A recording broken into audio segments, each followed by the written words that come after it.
I'm so tired. I heard you all chatting, so I decided to come down. I sure could use some of that endless energy everyone else has. Good morning, everyone. Morning. Can someone fetch me a cup of coffee? More milk, hold the sugar. Sure, I'd be happy to do that for you. No, you can't go anywhere.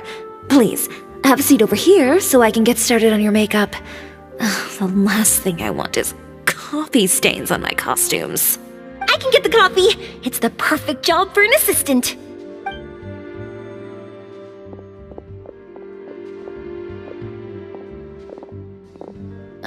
So much energy. Seriously, what's her secret? Oh, Yoimiya's always like that. But you sure look exhausted, Furina. It's because you're not used to waking up so early, huh? Of course not. I spent the whole night reading the novel from cover to cover, marking sections that either need to be omitted or adapted. Wow, Paimon didn't expect you to be so thorough. Well, I was the biggest star in all of Fontaine after all. It takes more than just a pretty face to earn a reputation like that. I know how to get serious when the situation calls for it. I went all out when I was acting as an archon, so why wouldn't I do the same for my own life? Here's your coffee, Director Furina.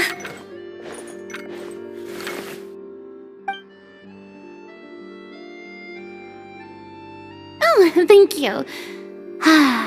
The sound of being called director and the aroma of coffee feels almost as refreshing as hearing the birds chirping in the morning. Yes, the story is the reason I agreed to join. I can't bear to even imagine what this film would look like without the very best director. Anyway. All right, listen up, everyone.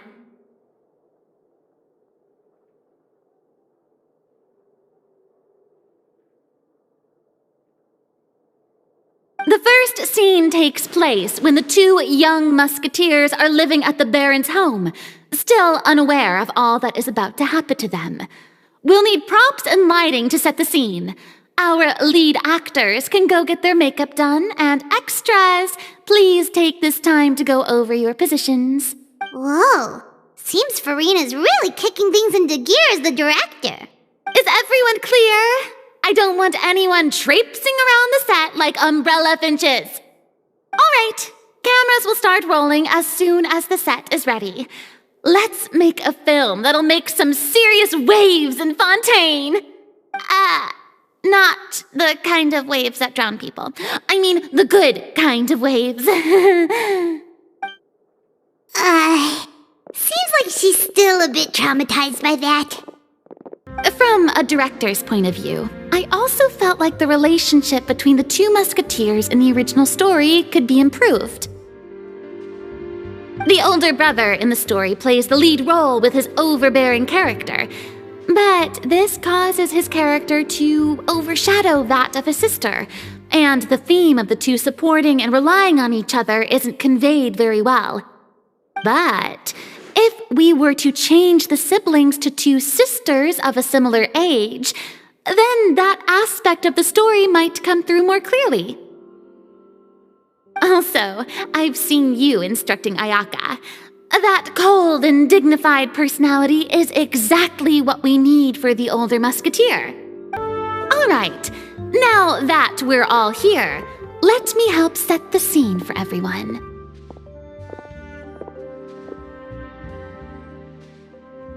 The first scene takes place when our two main characters are still living at the Baron's estate.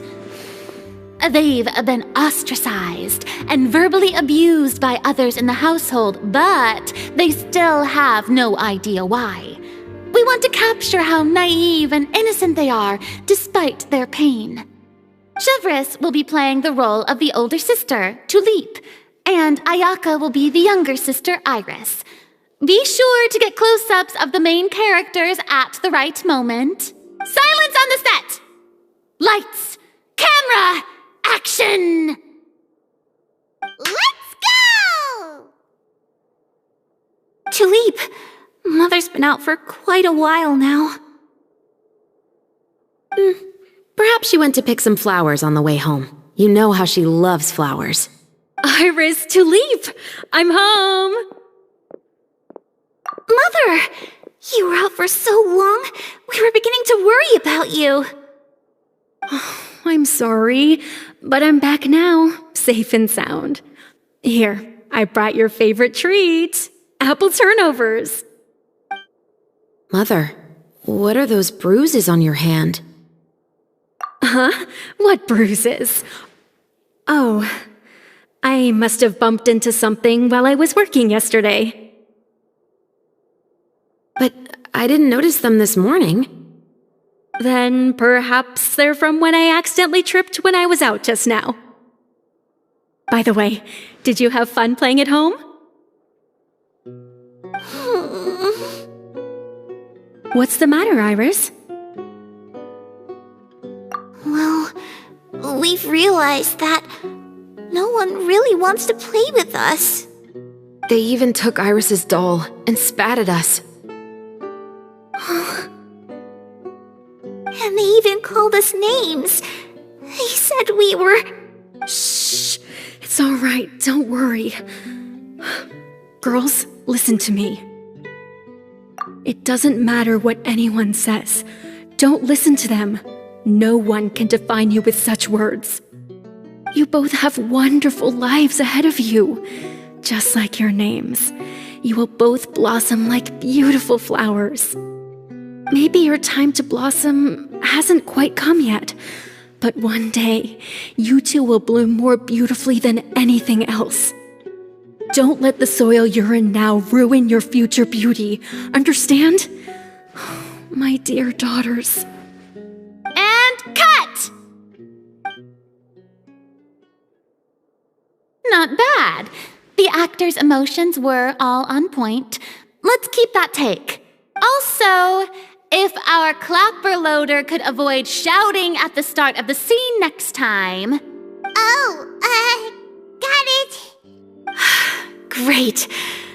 I was a little worried that my nerves would get the better of me. What about you, Chevreuse? I felt fine. The lines weren't too difficult at all. Seems like Furina must have adapted the role nicely. You two were great. I couldn't tell it was your first time acting in a film.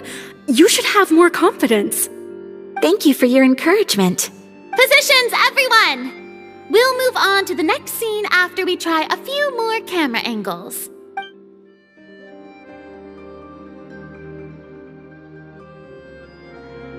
This scene is when our two characters return home, only to discover their mother has been murdered. Ready? Lights! Camera! Action!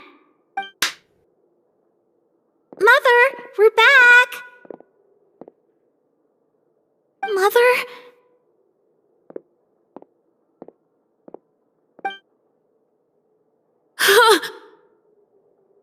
What's wrong, Tulip? Iris, stay away! Huh? Why? What's... Mother! Mother... She's...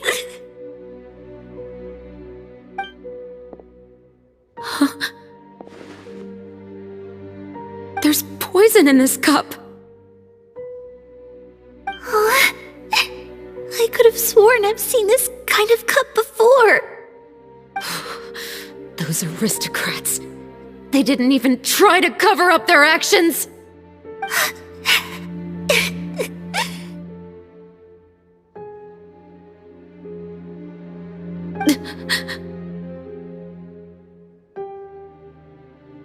Iris, we need to leave this place.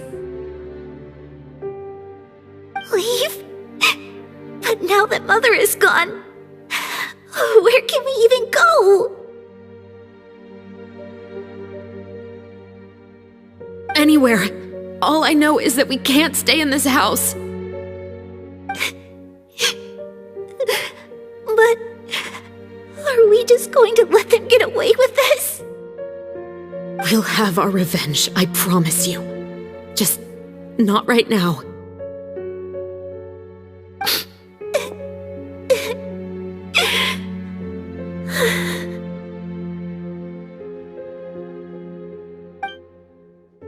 Come on, let's go.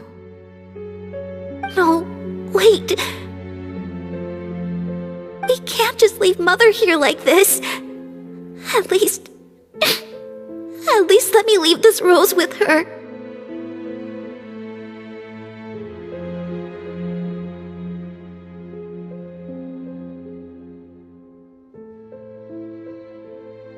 That's why we went out in the first place. To buy her this flower. All right. Goodbye, Mother. We'll avenge you.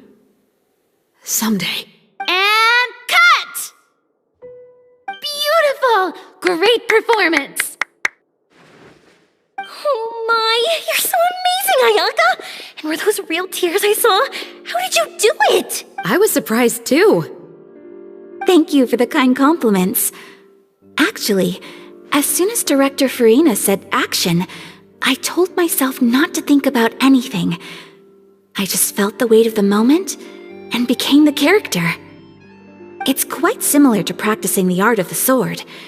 You clear your mind and focus only on what's happening in front of you. Ayaka's performance was amazing. Have I discovered an acting prodigy? Pipe down, everyone! We need to move on to the next scene!